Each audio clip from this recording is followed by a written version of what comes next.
Hello दोस्तों, आज मैं सुनाऊंगी आपको किसान की बेटी की कहानी।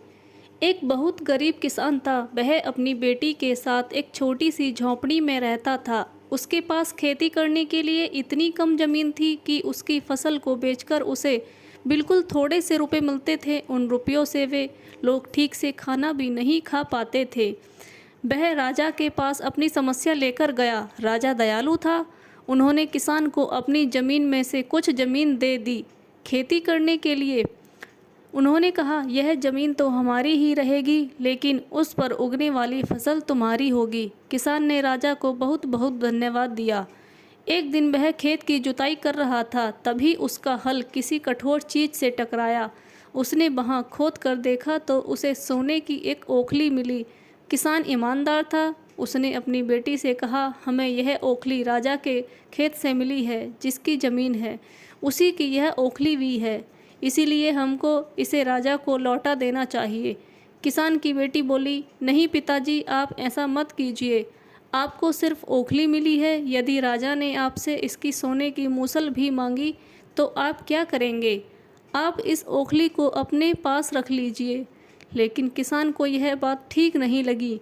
वह बोला, जो चीज़ हमें मिली ही नहीं उसे मांगने का कोई अधिकार नहीं है। वह राजा के पास ओखली लेकर पहुंचा, लेकिन दरबार में ठीक वैसा ही हुआ जैसा कि किसान की बेटी ने सोचा था।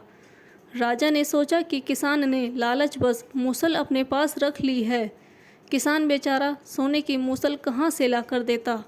नतीजा यह हुआ कि किसान को जेल में डाल दिया गया। जेल में ना उसे ढंग से खाना मिलता था, ना पानी। किसान को अपनी गलती की सज़ा दी गई थी, जो उसने की ही नहीं थी। वह खाए पिए बिना निढाल हो गया। लेटे लेटे वह रोता रहता था और कहता था, बेटी की बात मानी होती, काश मैंने अपनी बेटी की बात मानी होती। एक दिन राजा ने उसे ऐसा कहते हुए सुन लिया। उन्होंने किसान से पूछा कि वह ऐसा क्यों कह रहा है। तब किसान ने राजा को पूरी बात बताई। राजा को अपनी गलती का एहसास हुआ। किसान को तुरंत छोड़ दिया गया। किसान की बेटी को राजा ने दरबार में बुलाया। उससे बातें करने के बाद राजा को पता चल गया कि वह कितनी बुद्धिमान है। किसान की बेटी को राज्य के खजाने का मंत्री बना दिया गया। उन्हें रहने के लिए घर और सभी सुख सुविधाएं दी गईं।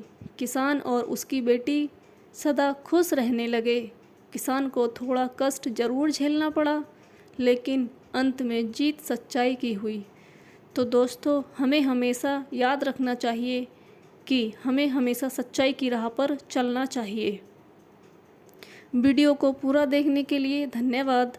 ऐसी ही और अच्छी अच्छी कहानियों के लिए वीडियो को लाइक करें और चैनल को सब्सक्राइब करें।